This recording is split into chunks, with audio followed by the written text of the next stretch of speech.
Hi bro, welcome to CNC Skill Tamil YouTube channel. நம்ம இந்த வீடியோவில் VMC மிஷினில் ஒர்க் பண்ணுற அவங்களை பற்றி தான் இந்த வீடியோவில் பார்க்க போகிறோம். நீங்கள் VMC மிஷினில் பல வருஷமாக ஒரு சீனியர் ஆப்ரேட்டராகவோ இல்லை ஒரு செட்டராகவோ நீங்கள் ஒர்க் பண்ணியிருப்பீங்க. நீங்கள் வந்து நெக்ஸ்ட் லெவலுக்கு போகிறதுக்கு உங்களுக்கு என்ன எலிஜிபிள் வேணும் அப்படின்னு இந்த வீடியோவில் பார்த்துலாமாங்க. ப்ளூ பிரிண்ட்டு ரீட் பண்ண தெரிஞ்சிருக்கணும், அதாவது டிராயிங் ரீட் பண்ண தெரிஞ்சிருக்கணும். அதுக்கு அடுத்ததாக வந்து டூல் செலெக்ஷன் வந்து தெரிஞ்சிருக்கணும். ஜாமெண்ட்ரி ஆப்செட்டு, ஒர்க் ஆப்செட்டு இதெல்லாம் உங்களுக்கு தெரிஞ்சிருக்கணும். ஒரு காம்போனண்ட்டு ஃபிக்சரில் லோட் பண்ணணுமா இல்லை வைஸில் லோட் பண்ணணுமா அப்படின்றத உங்களுக்கு வந்து டிராயிங் பார்த்த உடனே நீங்கள் டிசைட் பண்ணணும். ஒரு மிஷினை ஆப்ரேட் பண்ணும்போது இந்த கிரிட்டிக்கலான காம்போனண்ட்டு நம்ம எந்த ஆப்ரேட்டரு கிட்ட கொடுத்தோம்னா அவங்க கரெக்டாக ரன் பண்ணுவாங்க அப்படின்றதையும் நீங்கள் தெரிஞ்சு வச்சிருக்கணும்.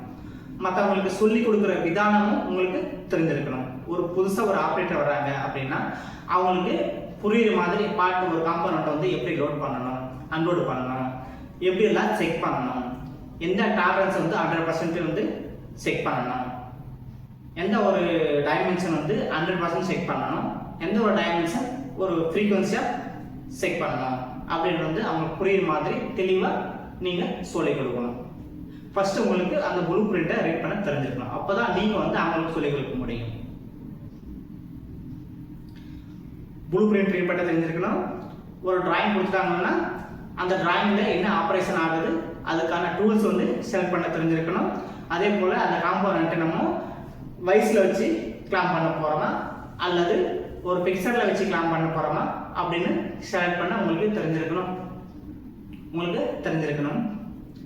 அதுக்கடுத்தது வந்து எந்த பக்கம் வந்து ஃபர்ஸ்ட் ஆப்ரேஷன் பண்ண போகிறோம், எந்த பக்கம் வந்து செகண்ட் ஆப்ரேஷன் பண்ண போகிறோம் அப்படின்றதையும் நீங்கள் வந்து தெரிஞ்சு வச்சிருக்கணும். சிம்பிளான ஜி கோடை பற்றி நீங்கள் கட்டாயம் தெரிஞ்சு வச்சிருக்கணும். அதுக்கடுத்ததாக செட்டரை நீங்கள் ஒர்க் பண்ணீங்கன்னா உங்களுக்கு என்ன எலிஜிபிள் வேணும் நெக்ஸ்ட் லெவல் போகிறதுக்கு அப்படின்னு பார்க்கும்போது சேம் ஆப்ரேட்டருக்கு என்ன தெரிஞ்சிருக்கோ அது எல்லாமே உங்களுக்கு 100% தெரிஞ்சிருக்கணும். அதாவது ப்ளூ பிரிண்ட் ரீட் பண்ண தெரிஞ்சிருக்கணும். ஒரு டிராயிங் கொடுத்துட்டாங்கன்னா அந்த டிராயிங்கில் என்னென்ன ஆப்ரேஷன் ஆகுது, அந்த ஆப்ரேஷனுக்கான டூல்ஸ் என்னென்ன அப்படின்றத வந்து பர்ஃபெக்டாக நீங்கள் செலக்ட் பண்ணணும்.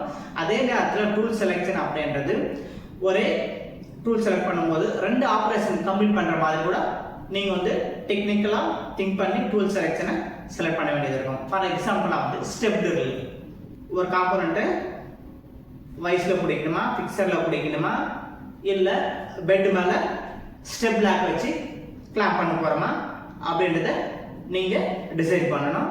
அதே போல் ஃபிக்சரை மில்லிங் பண்ணுறதுக்கும் உங்களுக்கு தெரிஞ்சிருக்கணும். ஏன்னா நீங்கள் செட்டர் நெக்ஸ்ட் லெவல் போனோம்னா கட்டாயமாக உங்களுக்கு வந்து ஃபிக்சர் வந்து மில்லிங் பண்ண தெரிஞ்சிருக்கணும். ஜி கோடு எம் கோடு எப்படி ஃபங்க்ஷன் ஆகுது அப்படின்றது கட்டாயமாக உங்களுக்கு தெரிஞ்சிருக்கணும். 3D சாஃப்ட்வேர் வச்சு தான் ப்ரோக்ராமை ஜென்ரேட் பண்ணுறாங்க. ஸோ கட்டாயமாக நீங்களும் ஒரு 3D ப்ரோக்ராம் சாஃப்ட்வேரை லேர்ன் பண்ண வேண்டிய அவசியம் இருக்குது. நீங்கள் 3D ப்ரோக்ராம் படிக்க விருப்பப்பட்டால் மாஸ்டர் கேம்பை நம்ம இன்ஸ்டியூட்டில் சொல்லிக் கொடுக்குறோம். தேவைப்பட்டால் கான்டாக்ட் பண்ணுங்கள். உங்களுக்கு மாஸ்டர் கேம்ப் படிக்க விருப்பம் இருந்தால் என்னுடைய வாட்ஸ்அப் நம்பருக்கு டிஎம் பண்ணுங்கள். மற்ற டீட்டெயில்ஸ் நான் உங்களுக்கு தரேன். ஓகே ப்ரோ, தேங்க்யூ ஃபார் வாட்சிங். நம்ம அடுத்த ஒரு வீடியோ சந்திப்போம். நம்ம சேனலை சப்ஸ்கிரைப் பண்ணலைன்னா சப்ஸ்கிரைப் பண்ணிக்கோங்க.